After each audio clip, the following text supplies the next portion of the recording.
ابھی محفل مرتضیٰ میں پڑھ کر آ رہا ہوں بتوں کی پوری تاریخ کہ کون سا بت کون سا قبیلہ پوجتا تھا، ان کی شکلیں کیا تھیں، ان کی صورتیں کیا تھیں. ایک بڑی فیسینیٹنگ پوری مطلب ایک سیریز ہے اور پوری داستان ہے کہ کب بت کون سا بنایا گیا.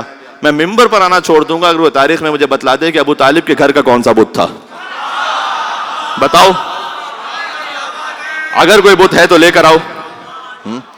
بھائی کنانا کے بت تھے، قریش کے بت تھے، ہاں بنو ثقیف اور قبیلہ بنو مزہج، ان سب کے بت تھے اپنے اپنے. اور حبل سب سے بڑا بت تھا اور اس بت کو سارے پوجتے تھے. تو جب خانہ کعبہ میں جگہ ختم ہو گئی تھی نا بتوں کو رکھنے کی، تو بہت سے لوگ گئے اور انہوں نے بت تراشوں سے کہا کہ چھوٹے چھوٹے بت بناؤ آستینوں میں ڈالنے کے لیے. تو وہ آستینوں میں بت لے کے گھومتے تھے تاکہ، اسی لیے تو اقبال نے کہا اگرچہ بت ہیں جماعت کی آستینوں میں. یہ میں نہیں کہہ رہا، اقبال کہہ رہے ہیں. مجھے ہے حکم ازاں لا الہ الا اللہ. یہ دور اپنے ابراہیم کی تلاش میں ہے، صنم کدا ہے جہاں لا الہ الا اللہ. تو ابراہیم بت شکن ہے تو حسین وارث ابراہیم ہے نا. ابراہیم نے ظاہری بتوں کو توڑا، حسین نے باطنی بتوں کو توڑا تھا.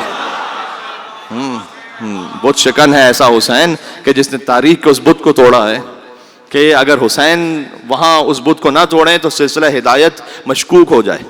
حسین تک آتے آتے کلیئر ہے کون سی لائن کس طرف ہے، یہ واضح ہے. تو حسین نے اس باطن بت کو توڑا ہے جو اصل خطرناک بت تھا.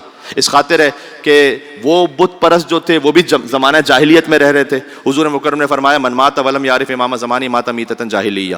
جو مر جائے اپنے زمانے کے امام کو نہ پہچانے وہ جاہلیت کی موت مرتا ہے. یہ کیوں؟ اس لیے کہ وہ کھلے ہوئے بت کو پوج رہا ہے. جو امام میں زمانہ کو نہ پہچان سکے وہ بھی در حقیقت بت پرست ہی ہے، بس وہ چھپے ہوئے بت کو پوج رہا ہے. اس کے دل کی جو انانیت ہے وہ ابھی مری نہیں ہے، اس لیے کہ اللہ سبحانہ و تعالیٰ کے حکم کو نہیں مان رہا. جب امام کو نہیں مان رہا تو ہاں علی کو ماننا علی کا مسئلہ نہیں ہے، علی کو ماننا اللہ کا معاملہ ہے. ابن عباس کی ایک روایت یاد آئی. ابن عباس گزر رہے تھے ایک جگہ سے، کچھ لوگ نعوذ باللہ من ذالک مولا علی علیہ السلام پر سب و شتم کر رہے تھے، برا بلا کہہ رہے تھے نعوذ باللہ. ابن عباس علی کے در کے شاگرد ہیں، وہاں گزرتے ہوئے کہتے ہیں یہ میں کیا سن رہا ہوں، تم اللہ پر سب و شتم کر رہے ہو. انہوں نے کہا نہیں آپ کو غلط فہمی ہوئی ہے، ہم اللہ پر سب و شتم نہیں کر رہے. کہا اچھا کیا رسول اللہ پر سب و شتم کر رہے ہو؟ کہا نہیں ہم رسول اللہ پہ بھی سب و شتم نہیں کر رہے، ہم تو علی پہ نعوذ باللہ سب و شتم کر رہے ہیں. ابن عباس نے کہا پھر میں نے ٹھیک کہا، اس لیے کہ میں نے رسول اللہ سے سنا ہے کہ من سب علی فقط سبنی. جس نے علی پر سب و شتم کیا اس نے مجھ پہ سب و شتم کیا، جس نے مجھ پر سب و شتم کیا اس نے اللہ کو برا کہا. تو یہ جو تسلسل ہے نا یہ خدائی ایک تسلسل ہے. بات ذہن میں ہے تو مجھے بتلائیے گا کہ ابو طالب علیہ السلام کے خانوادے کا بھی کوئی بت تاریخ میں لکھا ہو.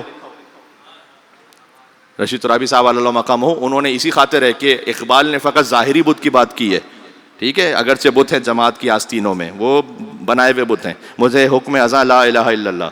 حضرت رشید ترابی صاحب علیہ مقام ہو، انہوں نے اس پر جو سلام لکھا اس کا مقطع یہ ہے کہ رشید امام زمانہ کی معرفت کے بغیر، رشید غور کیجئے گا، امام زمانہ کی معرفت کے بغیر فقط ہے وہم و گما لا الہ الا اللہ.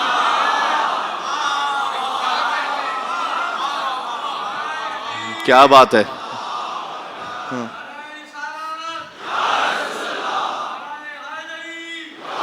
یو علی سنیے گا، فقط ہے اللہم صلی علی محمد وعلی محمد، فقط ہے وہم و گما لا الہ الا اللہ.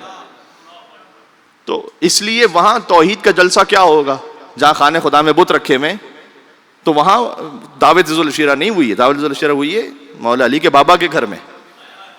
پتہ چلا رحمان کے گھر بت تھے، عمران کے گھر بت نہیں تھے.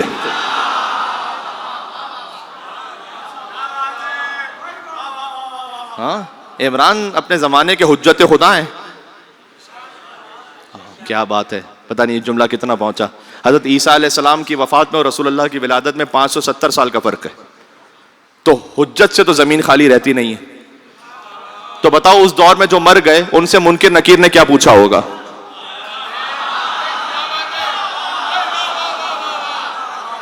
ان سے بھی کوئی سوال ہوا ہوگا یا نہیں ہوا ہوگا؟ تو کچھ نہ کچھ تو پوچھا ہوگا. ہاں آپ کو گھبرانے کی ضرورت نہیں ہے، آپ سے تو علی کے بارے میں پوچھا جائے گا. ہاں رسول اللہ نے جو پوچھا جائے گا نا وہ پرچہ آؤٹ کر دیا. اور پریکٹیکلی دکھا بھی دیا، پریکٹیکلی دکھا بھی دیا، بازو اٹھا اٹھا کے دکھاتے رہے رسول، اندھوں نے پھر بھی کچھ نہیں دیکھا غدیر میں.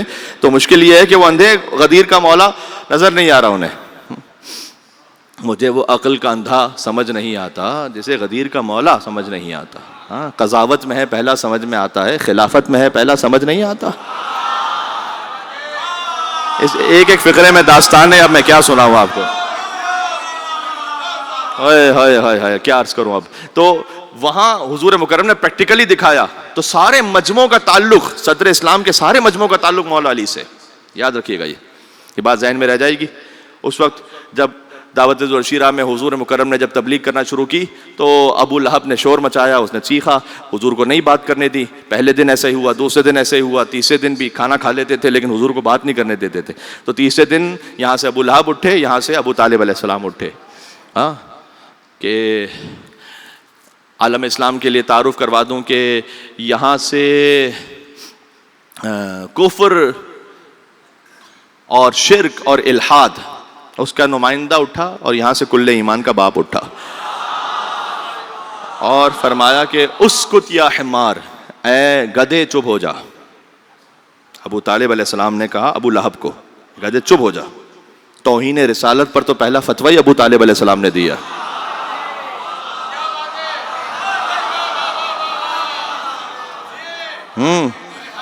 اے گدھے چپ ہو جا. اس کے بعد اب دو مختلف کیفیتیں ایک وقت میں اپنے اوپر طاری کرنا بڑا مشکل کام ہوتا ہے. تو حضور کو دیکھ کر فرمایا سیدی و مولایا. ابو لہب کے لیے غضب بن کر بولے اور رحمت للعالمین کے لیے رحمت بن کر بولے کہ آپ وہ فرمائیے بلغ ما انزل الیک من ربک، وہ پہنچائیے کہ جو آپ اپنے رب کی جانب سے پہنچانا چاہتے ہیں. اس طرح کی تعبیر ہے کچھ فرق کے ساتھ بعض روایات میں. تو ابو طالب علیہ السلام کا احسان ہے نا کہ جب انہوں نے فرمایا تو پھر حضور کو بولنے کا موقع ملا. تو اللہ نے وہ احسان ایسے پورا کیا کہ دعوت ذوالشیرہ میں ابو طالب آپ کی وجہ سے میرا محمد بولا ہے. اب 1.25 لاکھ کے مجمع میں یا ایھا رسول بلغ ما انزل الیک من ربک، آپ کے بیٹے کو مولا بناؤں گا. ہائے ہائے ہائے یا علی. ہاں، میں خستگی محسوس کر رہا ہوں لیکن اس بات کو آپ محسوس کیجئے گا. تو یہ وہ شجرہ طیبہ اور شجرہ خبیثہ ہے. یہ جنگ اس وقت سے ہے اور آج تک ہے. شجرہ طیبہ کے ماننے والوں کے شجرہ خبیثہ.